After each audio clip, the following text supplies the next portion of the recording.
ओम विश्वानिदेव सवितरदुरितानि परासु यद्भद्रं तन्नासुव। तृतीय वर्ष के सभी प्रिय विद्यार्थियों, तृतीय वर्ष संस्कृत साहित्य के प्रथम प्रश्न पत्र में कठोपनिषद प्रथम अध्याय की 2 वल्लियाँ पाठ्यक्रम में समाहित हैं। हमने इससे पहले प्रथम अध्याय की इन प्रथम 2 वल्लियों में से कुल पहली वल्ली के रूप में यम नचिकेता संवाद का पाठ प्रारंभ किया था और कारिका संख्या 7 और 8 का अध्ययन किया था। उससे आगे बढ़ते हैं। जब बालक नचिकेता अपने पिता के यज्ञ में बूढ़ी गायों को दान देता हुआ देख करके प्रश्न करता है और पिता क्रोध में आकर के कह उठते हैं कि मैं तुझे यमराज को देता हूँ, तो अपने पिता के वचनों की पालना कराने के लिए बालक पृथ्वीलोक छोड़ करके यमराज के वहाँ 3 दिन तक पड़ा रहता है। यहाँ यमराज 3 दिन तक एक भूखे और तत्व ज्ञान संपन्न बालक को देख करके उसे 3 वरदान मांगने की प्रेरित करता है। यमराज का यहाँ बालक के प्रति अतिथि सत्कार का भाव प्रकट हुआ है। आइए उससे आगे की कारिकाएँ जो हिंदी व्याख्याएँ संदर्भ सहित परीक्षा में पूछी जानी हैं, हम परीक्षा के लिए और जीवन मूल्यों की दृष्टि से इन संस्कृत के महान ग्रंथों का अध्ययन करें, जिससे जीवन में मूल्यों और जो इसके सार्वकालिक प्रतिष्ठाएं हैं वो प्राप्त हो सके।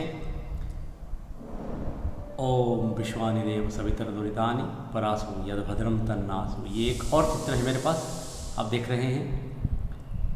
कठोपनिषद यम नचिकेता संवाद के लिए प्रसिद्ध है, आप सभी जानते हैं। जैसे कि क्यों यह हमारे साहित्य में समाहित है, आगे देखते हैं। जिस प्रकार भगवत गीता प्रसिद्ध है, उसी प्रकार यहाँ भी, क्योंकि यहाँ आत्मा की अमरता का वही तात्विक ज्ञान बताया है यमराज ने, जैसा भगवान श्री कृष्ण ने अर्जुन को बताया था। तो आइए हम उन कारिकाओं की ओर पढ़ें। 7वें 8वें कारिका, अब हम 8वें कारिका की ओर पढ़ते हैं। आशा प्रतीक्षे संगतं सुनृतं च इष्टापूर्ते पुत्र पशुंच सर्वान् एतद्वृङ्क्ते पुरुषस्याल्पमेधसः यस्यानश्नन् वसति ब्रह्मणो गृहे। यह कारिका है परीक्षा में पूछे जाने योग्य। इसी प्रकार की 4 पंक्तियों वाली कारिकाएँ की व्याख्या पूछी जाती है। आप ध्यान दें, ई कंटेंट के रूप में आपके सामने नोट्स हैं। परीक्षा में आदर्श व्याख्या लिखे जाने का पर्याप्त यहाँ मटेरियल आपके सामने उपलब्ध है। आप पॉज करके उसको नोट करते रहें अपनी डायरियों में। अच्छी कारिकाएँ हैं। यमराज बालक को देख करके अपने अंदर अनुभव कि जिस व्यक्ति के घर में, चतुर्थ पंक्ति देखेंगे अन्वय की दृष्टि से, यस्य गृहे, जिसके घर पर। उसके बाद तीसरी पंक्ति का जो अंतिम शब्द है, पुरुषस्य अल्पमेधसः, कम बुद्धि वाले, अल्पमेधा वाले, अर्थात कोई अतिथि, कोई ज्ञानी किसी के घर पर आकर के अनश्नन वसति, अनश्नन न अश्नन इति अनश्नन। चतुर्थ पंक्ति फिर देखेंगे, यस्य अनश्नन वसति, नहीं खाते हुए, भोजन नहीं करते हुए यदि निवास करता है, रहता है। जिस प्रज्ञाहीन, जिस मूर्ख व्यक्ति के, यहाँ अल्पमेधा कहा है, उसको सामान्य कहा है, उसके अंदर यदि बुद्धि होती तो वो ऐसा तात्विक व्यक्ति उसके घर पर क्यों भूखा पड़ा रहे, उसकी मेधा पहले ही जग जाती। लेकिन जिस अल्पमेधा वाले, बुद्धि वाले, कम बुद्धि वाले व्यक्ति के घर पर कोई बालक ब्राह्मण का तात्पर्य यहाँ बहुत बड़ा शब्द है, ब्रह्म जानाति इति ब्राह्मणः, अर्थात जो ब्राह्मण है, जो ईश्वर की सगुण, निराग और निर्गुण दोनों रूपों की उपासना करता है। यहाँ ब्राह्मण शब्द एक जाति विशेष में देखने का अर्थ नहीं है। ब्राह्मण का तात्पर्य है जो ब्रह्म को जानता है, जो परम तत्व की उपासना करता है, वही उसका प्रमुख कार्य है। ऐसा तात्विक तत्ववेत्ता, स्वाध्यायशील कोई कोई विप्र यदि किसी अल्प मेधा वाले किसी व्यक्ति के घर पर भूखा रहता है तो क्या होता है, जो किसकी हानि होती है वो पहली पंक्ति से देखेंगे। अब यमराज अनुभव कर रहे हैं कि आशाएं, समस्त प्रकार की उसकी इच्छाएं, आशाएं, महत्वाकांक्षाएं, प्रतीक्षे, आशा प्रतीक्षे संगतम सुंदरिताम च, कि उसकी सभी प्रकार की मनो अभिप्साएं, संगति का फल, सुंदरित का मतलब है उत्तम वाणी, सुंदरित इष्टापूर्ते, सभी प्रकार की उसकी इच्छाएं, उसकी यज्ञ आदि इष्टपूर्त कार्यों के पुण्य फल, ये बताया गया है इष्टापूर्ति। देखिए यहाँ आपके सामने उसके शब्दार्थ भी हैं, आशाएं, आकांक्षाएं, संगति का फल, मीठी वाणी, यज्ञ आदि इष्ट आदि जो कार्य हैं उनके पुण्य फल, पुत्र पशुन, समस्त संतति, पुत्र का तात्पर्य यहाँ पशुन का मतलब पशुधन। घर में प्राचीन काल में पशुधन हुआ करता था, धन का एक प्रकार पशुधन, गायें हुआ करती थी। कोई व्यक्ति समृद्ध तब माना जाता था जब उसके पास कितनी गायें हैं। तो उस व्यक्ति के जिसके घर पर कोई तत्ववेत्ता विप्र ब्राह्मण भूखा रहता है तो वह भूखा व्यक्ति एक प्रकार से उसके अल्प मेधा वाले के सभी प्रकार की आशाओं को, इच्छाओं को, आकांक्षाओं को, अच्छी संगति के फल को, मधुरवाणी को, यज्ञ आदि के फल को, यज्ञ किया तो उसका फल भी समाप्त हो जाता है, पुत्र आदि को, संतति को और पशुधन आदि को वृंगते, नष्ट कर देता है, समाप्त कर देता है। ये इसका अनुवाद है। अनुवाद देखेंगे आप और इसको नोट करें। छात्र उनके लिए बहुत ही श्रेष्ठ भावार्थ तैयार करने का प्रयास किया है कि यह एक प्रकार से संगति का, अतिथि सत्कार का महत्व आया है यमराज के मुख से। बहुत ही श्रेष्ठ कारिका है कठोपनिषद के प्रथम अध्याय प्रथम वल्ली की। आदि शंकराचार्य ने इस कारिका पर भाष्य करते हुए आशा प्रतीक्षा का अर्थ लिखा है, जिनका कोई ज्ञान नहीं है उन प्राप्त इष्ट पदार्थों की इच्छा, और प्रतीक्षा का अर्थ किया है प्राप्त विज्ञात पदार्थों की प्रतीक्षा। तो अतिथि सत्कार नहीं किए जाने पर होने वाली संभव्य हानि का यहाँ एक वर्णन है। इसे सावधान रखने का पूरा प्रयास किया गया है। अतिथि देवो भव, ये जो भारतीय संस्कृति में महत्व है उसको यहाँ कहा गया है। तो ये इस कारिका का पर्याप्त परीक्षा के लिए, छात्रों के लिए आदर्श व्याख्या क्या हो सकती है। नौवीं कारिका में कठोपनिषद प्रथम अध्याय की नौवीं कारिका नचिकेता को संबोधित करते हुए कहते हैं, तिस्रो रात्रि यदवासित गृह में, संबोधन करते हुए कह रहे हैं, उसे कह रहे हैं बालक को कि तुमने 3 रात्रियां, तिस्रो रात्रि 3 रात्रियां यत अवासित बिताई गृहे, घर में, मैं मेरे, जो कि तुमने मेरे यहाँ 3 रात्रियां निवास करके बिताई हैं। अनशनन, कैसे? न अशनन, भूखे रह करके, भोजन न करके। ब्रह्मन अतिथिर नमस्य, हे ब्रह्मन अतिथि, हे नमस्कार के योग्य ब्रह्मन अतिथि, नमस्कार योग्य ब्रह्मन अतिथि, तुमने मेरे यहाँ 3 रात्रियाँ भूखे रह करके बिताई हैं, निवास किया मेरे यहाँ भूखे रह करके, इसलिए नमस्ते अस्तु, तुम्हें नमस्कार हो, तुम्हारा वंदन, तुम्हें वंदन हो। हे ब्रह्मन स्वस्ति में अस्तु, मैं स्वस्ति अस्तु, मेरा कल्याण हो। इसलिए अभी इससे पहले वाली कारिका में यमराज ने अतिथि सत्कार की बात बताते हुए ये भी कहा है कि अगर ऐसा तत्ववेत्ता, ऐसा बुद्धि, ऐसा श्रेष्ठ विप्र ब्राह्मण, वेदों का अध्ययनशील, स्वाध्यायशील, यदि किसी के घर पर भूखा और अपमानित होकर के जाता है तो उस व्यक्ति की जितनी भी अच्छाइयाँ हैं, उसकी आशाएं, आकांक्षाएं, जितने भी अच्छे फल हैं वो सब समाप्त हो जाते हैं। जो हमारे यहाँ सामान्य अतिथि के महत्व को स्वीकार किया गया, फिर कोई प्रकार का तत्ववेत्ता, ऋषि प्रज्ञा वाला व्यक्ति अगर घर से अपमानित होकर के जाए तो उस व्यक्ति की अच्छाइयाँ, उस घर के पुण्य सब समाप्त हो जाते हैं। इसलिए यमराज यहाँ कहते हैं कि मेरा कल्याण हो, कहीं इस बालक के भूखे मेरे यहाँ 3 रात्रि बिताने के कारण मेरा कहीं कोई हानि नहीं हो, महत बड़ी हानि नहीं हो। तो यमराज कहते हैं कि इसलिए तस्मात् 3 वरान वृणीश्वर, तस्मात् प्रति, इस कारण से मेरा कोई बड़ा अहित न हो, इसलिए तुम ये वृणीश्व लोट लकार मध्यम पुरुष एक वचन के लिए आए, नचिकेता के लिए आए यमराज द्वारा वृणीश्व मांगो, इसके लिए तुम 3 वरदान मांगो। 3 वरान वृणीश्व, हे ब्रह्मन, हे प्रज्ञावान, हे विप्र बालक, तुम्हें नमस्कार, मेरा कल्याण हो, इसे तुम 3 वरदान मांगो। इस प्रकार यहाँ यमराज ने, अब आप देखें इस कारिका को मैंने किस प्रकार अपने स्वयं के नोट्स द्वारा एक प्रसंग संदर्भ को समेटने का प्रयास किया है। आप कि प्रस्तुत कारिका में यमराज द्वारा नचिकेता को वर प्रदान किए जाने का आह्वान किया गया है, 3 वरदान मांगने का आह्वान किया है। यह है कहाँ से है, किस प्रकार है, ये सभी लिखा जाना अपेक्षित है।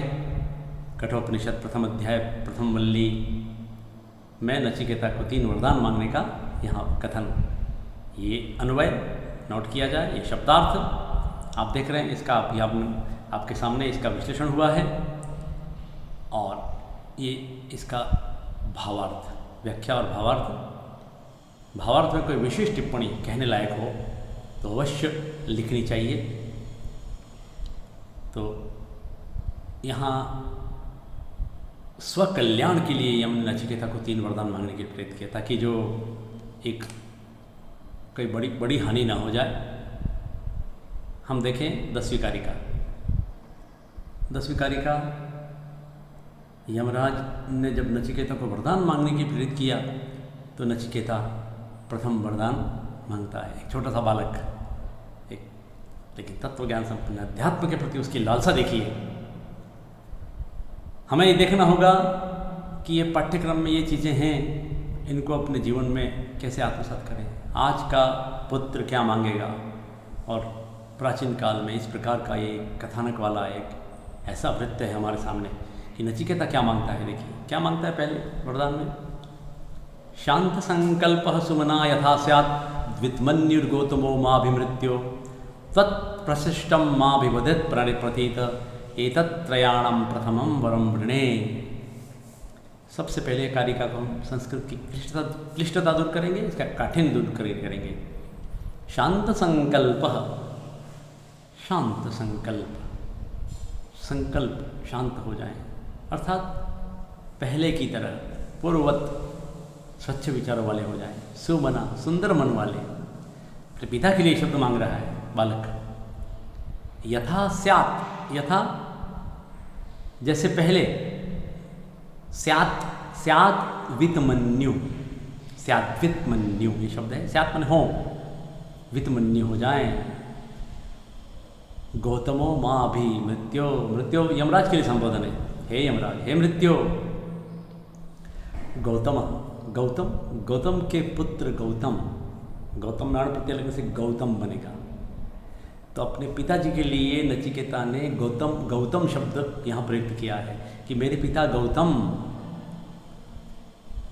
क्या हो जाए, वितमन्यु, शांत संकल्प स्यात्, सुमना स्यात्, वितमन्यु स्यात्। हे मृत्यु, हे यमराज, मेरे पिता गौतम क्या हो जाए, शांत संकल्प, सुमन, शोभन मन वाले, प्रसन्न हो जाए।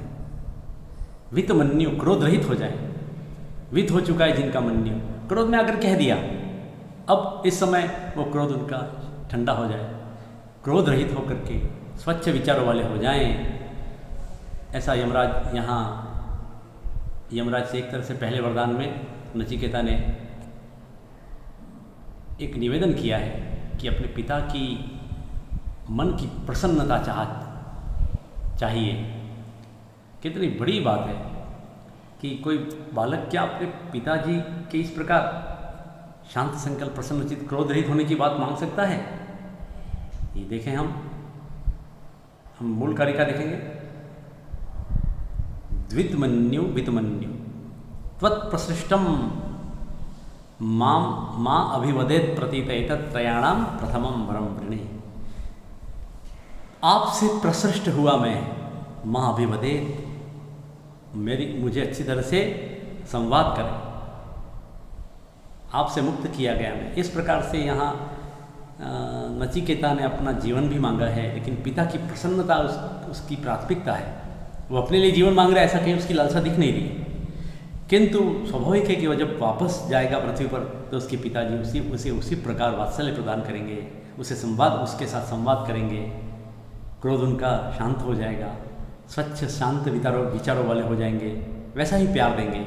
इस प्रकार का पहला वरदान नचिकेता कहता है कि त्वत्प्रसृष्टम मां विवदेत, मुझे अच्छे मेरे साथ संवाद कर सके, आपसे मुक्त किया गया, मैं आपसे मुक्त होकर जब मैं जाऊँ तो मुझे बोलें अच्छी तरह से। एतत्त्रयाणां प्रथमं वरम वृणे, हे यमराज 3 वरदानों में ये मैं पहला वरदान मांगता हूँ, वृणे मांगता हूँ, प्रथमम पहला, वरम वरदान 3 वरों में, क्योंकि यमराज ने 3 वरदान देने की बात कही है ना, तो यह 3 वरदानों में मेरा पहला वरदान है। तो इस प्रकार कारिका में स्पष्ट है कि यमराज ने जब 3 वरदान देने की बात कही तो पहले वरदान में नचिकेता ने क्या मांगा? पिता के क्रोध रहित स्थिति, शांत विचार, प्रसन्नचित स्वभाव हो जाए। निश्चित रूप से पिता पछता रहे होंगे, विलाप कर रहे होंगे, ये उन्होंने क्या कर दिया, क्रोध में आकर के एक पुत्र इकलौता उसको भी इस तरह से कहा।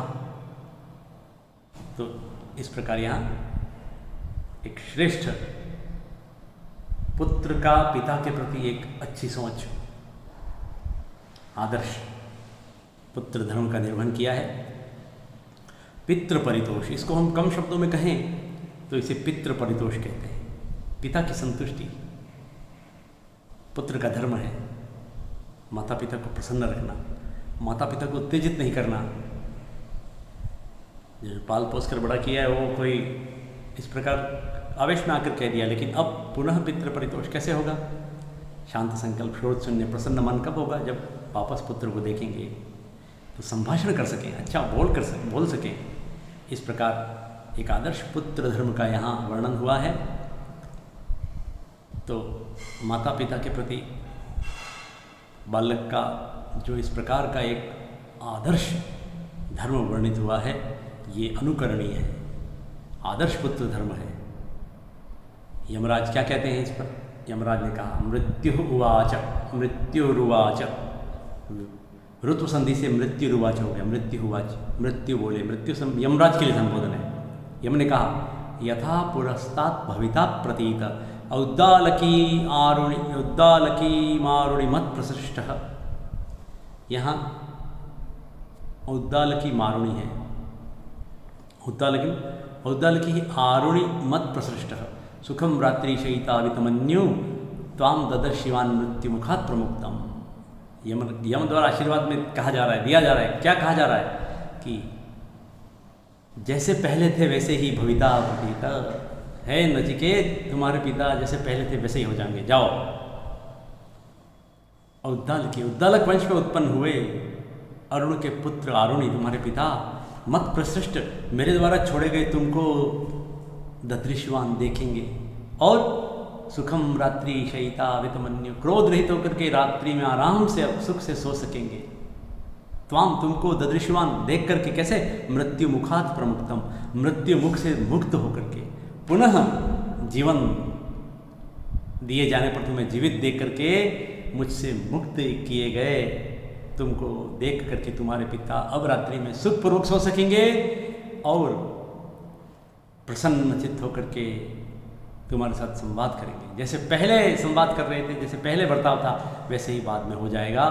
इस प्रकार का पहला वरदान यमराज ने दिया। इसका काठिन्य देखें, यथा अव्यय है, पुरस्तात् भविता प्रतीता। उद्दालक में ईय प्रत्यय है, अतः ईय। उद्दालक ईय करने से उद्दालके बनता है। उद्दालक का पुत्र उद्दालकी, आरुणि, अरुण का पुत्र आरुणि। सुखम रात्रि शयिता वितमन्यु त्वाम ददृशिवान मृत्यु मुखात् प्रमुक्तम। इस प्रकार यहाँ हम इस कारिका का जो ई कंटेंट है आप नोट करें। इस कारिका में यमराज ने नचिकेता को पितृ परितोष का इच्छित वरदान देते हुए कहा कि तुम्हारे पिता पूर्ववत प्रेम दृष्टि से, वात्सल्य भरी दृष्टि से तुम्हें देखेंगे। यह अन्वय है, शब्दार्थ है सीखने के लिए। कारिका को सीखने के लिए शब्दार्थ आवश्यक है।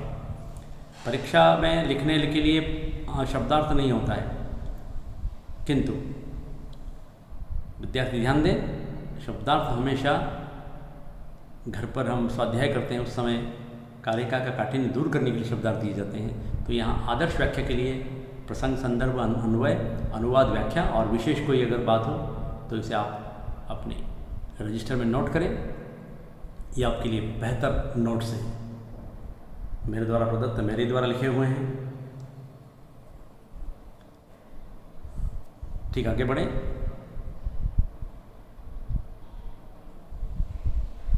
अगला श्लोक, अगली कारिका हम इसकी बात लगातार पढ़ेंगे। आज के इस कालांश में इतना ही।